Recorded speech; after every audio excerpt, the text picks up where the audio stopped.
So the idea on the environments and trying to create a Greek world was trying to create a feeling that reminded you of Greece and that didn't feel too fantasy.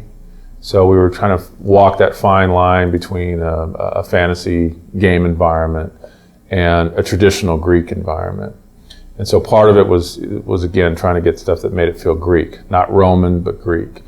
Okay, when we first start concepting out environments, it wasn't really defined as levels, you know.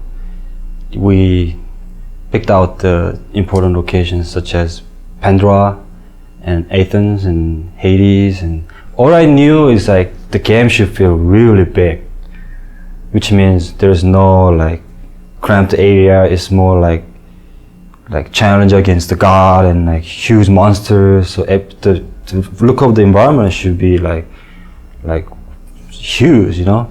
So with each of the environments, what we tried to do was kind of move you through the world using color to kind of help move Dave's story along and kind of emphasize the emotional impact of what he was trying to, of the story he was trying to tell. But at the same time, if I've just come out of the ocean where I'm battling the Hydra, where we've got, in that case, you know, there's more kind of greens and blues and things like that. I don't want to go into that same scenario color-wise again. It's like if I did the whole game in black and white, you get probably bored with it after a while. So one of the interesting aspects, especially in the Pandora section, was a lot of times you'll see multiple iterations on statues as well. And one of the reasons was that one of David's idea was he wanted those statues to come to life, whether it was Atlas or Poseidon rising out of the water. The things that were in that environment, the objects, the architecture, those types of things reflect what was going on, again, with David's story. So in Pandora, as an example, that whole sequence is about an architect who, in David's mind, is basically gone mad. And so the idea was the structures, the traps, the visual look of that should begin to reflect kind of a madman in some instance.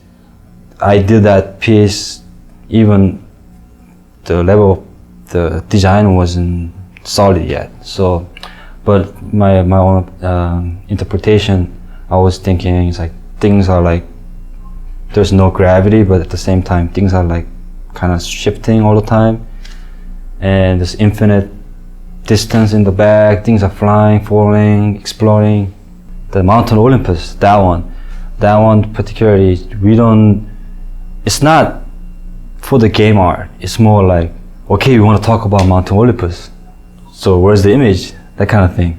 The goal of the world of God of War was really to create a place that felt like, you know, a giant theme park ride, you know, or a giant set on one of these great high adventure movies, and places that you'd really want to explore and spend time in and really feel like you were having this grand adventure. And I think these guys, you know, week after week continually were able to come up with set pieces and ideas that they just top themselves constantly and continually, and they've really given us this great world to play in, and I think they did an amazing job, and I'm so grateful as a player that I get to actually play in this space.